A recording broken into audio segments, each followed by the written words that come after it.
Alright, so you've likely seen a million videos about the news by now. Brawl Stars is talking about reworking all gadgets to be on a timer instead of uses, and the community was not very happy with it. But let me preface this with me saying I want to give a neutral opinion to the best of my ability, analyze the good, the bad, and the ugly. Let's get into it. Alright, first of all, this is not a rash decision by Supercell. With a change as big as this, I'm pretty sure it would have taken a lot of thought. So what I would like to say is that we should give it a chance and trust Supercell for the most part. If it's bad, they will change it or improve it. Like, look at gears, look at ranked. Even if I don't agree with it, and I'll get into that, we should have faith that it's not permanent if we say we don't want it to be permanent. So let's get into the good. So first of all, it simplifies some gadgets. So with Shelly's fast forward, this is the one gadget that would make the most sense to have infinite uses. Not just because of the balancing problem with its counterpart gadget, but because it removes a layer of depth. The player wouldn't have to worry about resource management, which we'll get into. Secondly, it gives a perfect rework to Edgar. As an example, Edgar is a brawler that has been talked about getting a rework by the dev team with like evasion circle and all that, but it was forgotten about, and I think this is part of the reason, is because if you think about it, Edgar is useless. Like, once he's out of gadgets, you pretty much can't do anything. This allows Edgar to always have a chance to be continuously useful, and although I don't think he should always be so reliant on gadgets, inherently he's always going to be, in a way, because if he has no super, he can't do anything. If he can't live after using his super, he can't do anything. So generally, these timers, they want to reduce the disparities between gadget sets. And part of the reason they're doing this is, for example, Lily, one gadget is just overpowering over the other, even though the other one's good. Or like with Dynamite, one gadget's really good, one gadget's meh. So if they add a timer for every single gadget with a specific timer for each, it could be higher risk, higher reward. So the Sun gadget, say it could be 30 seconds, but it's really good. Or the Fidget Spinner gadget, which is meh, but you can use it much more often. This would increase the use rate of the Fidget Spinner and would make it more competitively viable without balancing it directly. With these main good points out of the way, let's get into the bad. Although the reasoning for cooldowns makes sense, cooldowns already exist. So my thing is, why not just affect current cooldowns? For example, Lily's gadget, Vanish, boom, you're in there, boom, you're out of there. You use two gadgets just like that. Resource management hardly affects, where you can just go in, make a really aggressive and risky play, and then get out of there with no repercussions pretty much. And that gadget is super, has like,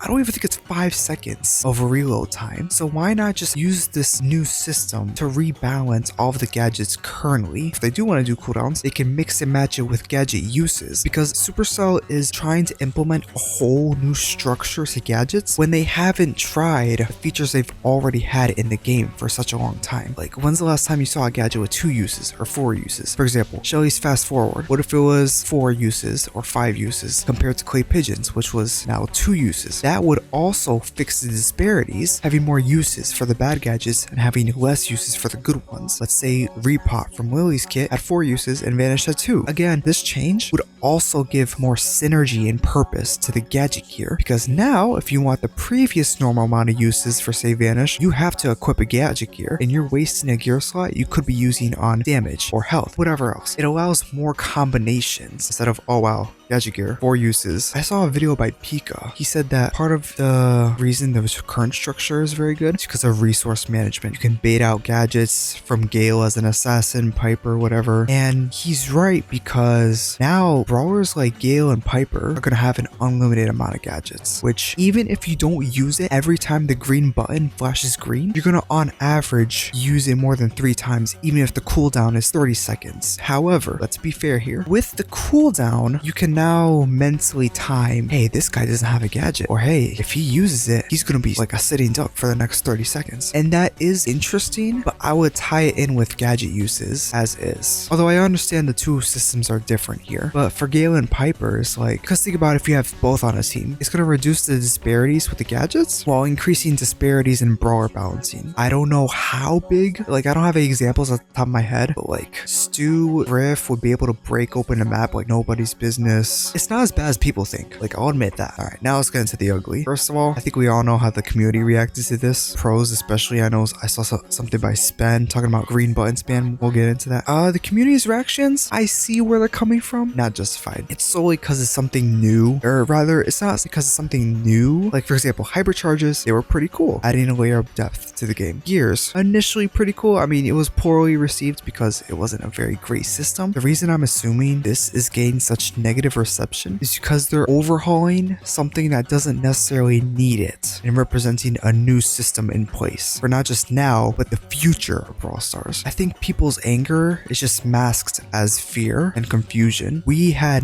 no indication a change like this was coming, and I think that's part of the reason people are so angry. So with Green's button spam, there's going to be a lot of balancing problems because they're going through all 170 plus gadgets, giving each one its own individual timer. That's going to cause a lot more disparities than there is currently. I think the effort would be better spent if they use that effort and energy towards fixing it another way. Like, okay, let's make Vanish gadget 2 uses, and let's make the cooldown twice as long, 3 times as long, whatever. They're also very mad because, as I mentioned, it dropped out of nowhere, similar to Power 11. Like, I know y'all remember Power 11. No, sorry, Power 10 and 11 dropped out of nowhere, and that was not an indicated decision. No one saw that coming, and they wondered why it came to begin with. As far as the community is concerned, what's the reason? That's the same question I was asked with Power 10 and 11. It's dropping a nuke, like boom, here's this new complete overhaul. It's a very interesting surprise. It's not very pleasant. So you're probably wondering, what's the solution? Well, they did say that they would test it with certain brawlers first. Or at least I believe they did.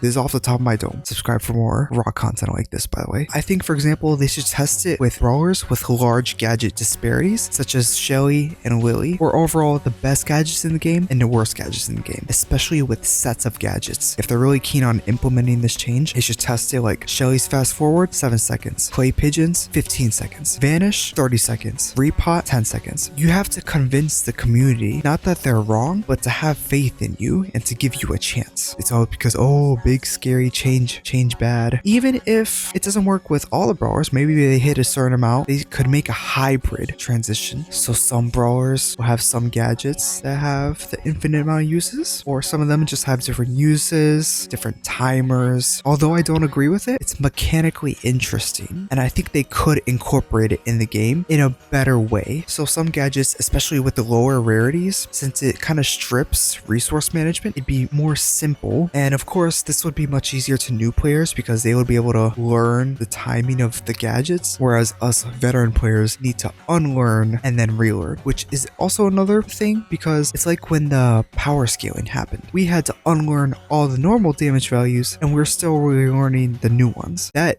warrants its own video, by the way. That was a mistake. So in conclusion, this has potential. I think Supercell just needs to be careful how they play the cards and how they incorporate it, how fast they incorporate it to sway public opinion, because as of right now, there's a lot of unhappy people, mostly not adults. Clearly, you can't really deny it removes a layer of depth, but I would like to say it removes a layer of depth while focusing on another one. Overall, I don't like this as a permanent core change for every gadget in the game, but I think we should give it a chance and wait until the Brawl Talk, because the Brawl Talk hasn't even been out and people are flipping their lids, dude. Yeah, I tried to be impartial as possible because there is a lot of good that can come out of this. There's also just as much bad. It all depends on how it's handled and why. Let me know what you think. Until next time. Oh, also join my club. Mega Pick it soon. Please, please, please, please, please, please, please, please.